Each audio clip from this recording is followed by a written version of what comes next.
अब प्रस्तुत है पाठ जादू का दीपक।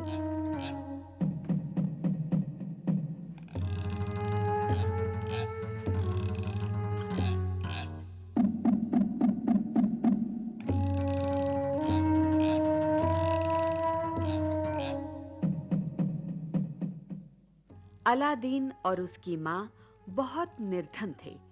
उनका निर्वाह बहुत कठिनाई से होता था। किसी-किसी दिन तो उनके पास खाने के लिए भी कुछ नहीं रहता था। एक बार तो ऐसा हुआ कि अलादीन दिन भर काम ढूंढता रहा, परंतु उसे कोई काम न मिला।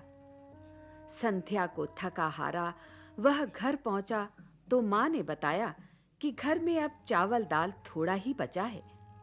दोनों चिंता में पड़े थे कि कल भी काम न मिला तो निर्वाह किस प्रकार होगा। तभी दरवाजा खटखटाने की आवाज आई। दोनों चौंक पड़े, कहीं कोई अतिथि न हो। अलादीन ने दरवाजा खोला तो अपने सामने एक वृद्ध व्यक्ति को खड़े पाया। वृद्ध ने पूछा, क्या मुस्तफा दर्जी का घर यही है? अलादीन ने पूछा, आप कौन हैं? मैं तुम्हारे पिता का बड़ा भाई हूँ। कई वर्ष पहले मैं विदेश चला गया था। अभी अभी लौटा हूँ। तुम्हारे पिता कहाँ हैं? वृद्ध ने पूछा। अलादीन की माँ भी समीप आ गई थी। उसने उत्तर दिया, उनकी मृत्यु को तो कई वर्ष हो गए। बस यही एक बेटा है। घर की हालत भी बहुत खराब है। वृद्ध ने कहा, अब चिंता की कोई बात नहीं। बेटा अलादीन, ये लो पैसे और बाजार से कुछ खाने को ले आओ। उस रात सबने भरपेट खाया और विश्राम करने के लिए अपने-अपने बिस्तर पर चले गए। सोने से पहले परस्पर बातचीत करते हुए मुस्तफा के भाई ने बताया कि मैं पर्याप्त धन कमाकर आया हूं और अब आपके साथ ही रहूंगा। हाँ, कल प्रातः अलादीन को कुछ काम से बाहर ले जाऊंगा। हम लोग संध्या होने से पहले ही लौट आएंगे। वास्तव में वह मुस्तफा का भाई न था, एक जादूगर था। प्रातः होने पर वह अलादीन को लेकर शहर के बाहर जंगल में पहुंचा। वहां एक गुफा थी जिसका मुंह एक भारी पत्थर से बंद था। वृद्ध ने भीतर एक रास्ता दिखाते हुए कहा, सीधे अंदर चले जाओ। वहां एक दीपक पड़ा होगा, उसे उठा लाना। अलादीन गुफा के भीतर चला गया। भीतर एक कोठरी थी जिसमें घुसते ही उसकी आंखें चौंधिया गई। वह आश्चर्यचकित हो इधर-उधर देखने लगा। कोठरी हीरे, मोती और तरह-तरह के रत्नों से भरी हुई थी। अलादीन ने उनमें से कुछ उठाकर अपनी जेबें भर लीं और कुछ अपनी झोली में डाल लिए। इतने में उसे अपनी चाचा की आवाज सुनाई दी। जल्दी से दीपक मुझे पकड़ा दो। अब अलादीन का ध्यान दीपक की ओर गया। वहीं कोने में एक पुराना दीपक पड़ा था जिस पर धूल जमी हुई थी। अलादीन ने दीपक उठाया और गुफा के द्वार पर आ पहुंचा। चाचा जी, मेरा हाथ पकड़कर मुझे ऊपर खींच लीजिए। वह बोला। पहले दीपक मुझे पकड़ा दो। वृद्ध ने कहा। अलादीन अपनी बात पर डटा रहा और जादूगर अपनी बात पर। इस तरह कुछ समय बीत गया तो जादूगर क्रोधित होकर बोला, अच्छा, तो फिर यहीं रहो। उसने गुफा के मुंह पर भारी पत्थर रख दिया और स्वयं वहां से चला गया। अलादीन बहुत चिल्लाया, परंतु किसी ने उसकी आवाज न सुनी। थक कर वह जमीन पर बैठ गया। उसके हाथ में दीपक था। दीपक में किसी तरह रगड़ लग गई और एक जिन्न उसके सामने प्रकट हो गया। अलादीन भय से कांपने लगा। इतने में ऊंची आवाज में वह जिन्न बोला, बोलिए मालिक, क्या हुक्म है? अलादीन ने कांपते स्वर में पूछा। तुम कौन हो? जिन्न ने उत्तर दिया, मैं इस दीपक का सेवक हूँ। जिसके पास यह दीपक रहता है वही मेरा स्वामी होता है। अब अलादीन की जान में जान आई। वह बोला, मुझे मेरे घर पहुंचा दो। जिन्न ने पलक झपकते ही अलादीन को उसके घर पहुंचा दिया। अलादीन ने जिन्न से कहकर एक बहुत बड़ा महल बनवाया और अपनी माँ के साथ उसमें सुख से रहने लगा।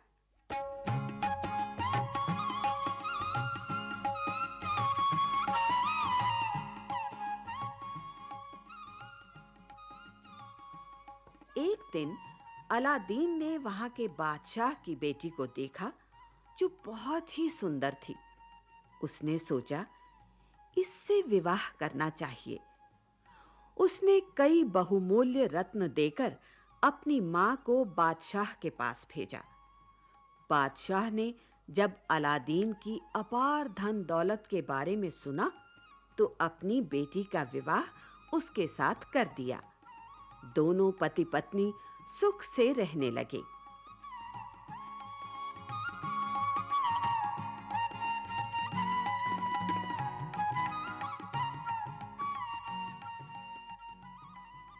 एक दिन अलादीन किसी काम से बाहर गया।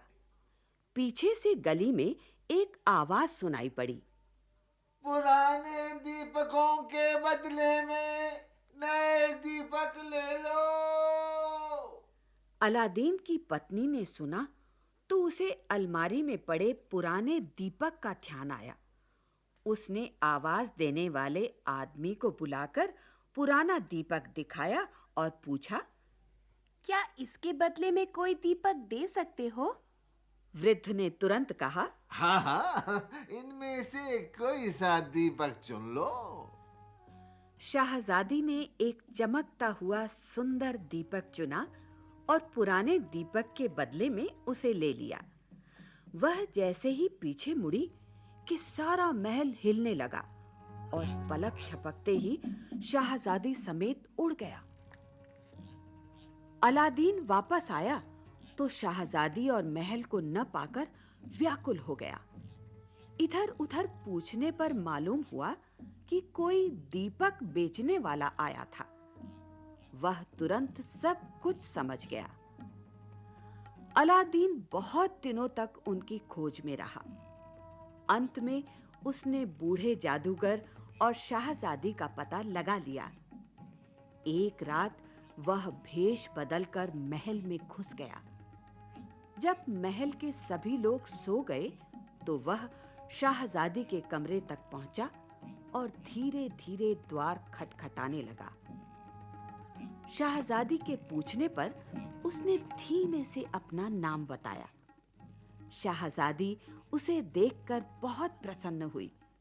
उसने बताया कि बूढ़ा बहुत बीमार है, पर एक क्षण के लिए भी दीपक को नहीं छोड़ता।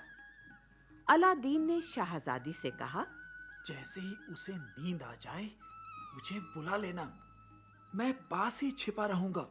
शाहजादी दूसरे दिन से वृद्ध को अपने हाथ से दवा पिलाती और भोजन कराती, परंतु बूढ़ा इतना चालाक था कि दीपक को हमेशा अपने सिरहाने रखता। जरा सा भी खटका होता कि वह चौंक कर उठ बैठता और दीपक को टटोलने लगता।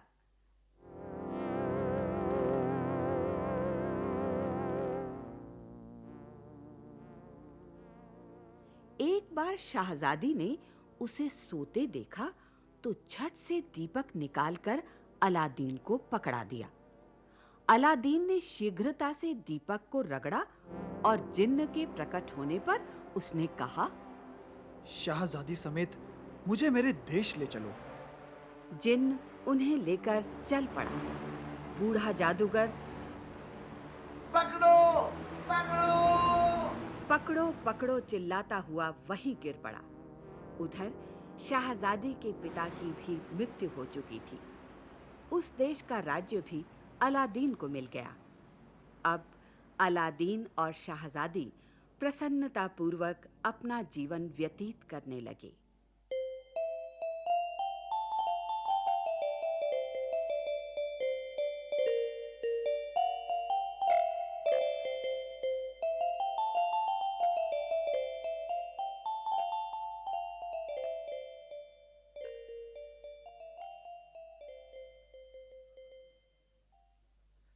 अभी आपने सुनी ये कहानी जादू का दीपक। इस कहानी को अपने शब्दों में कक्षा में सुनाइए। कक्षा में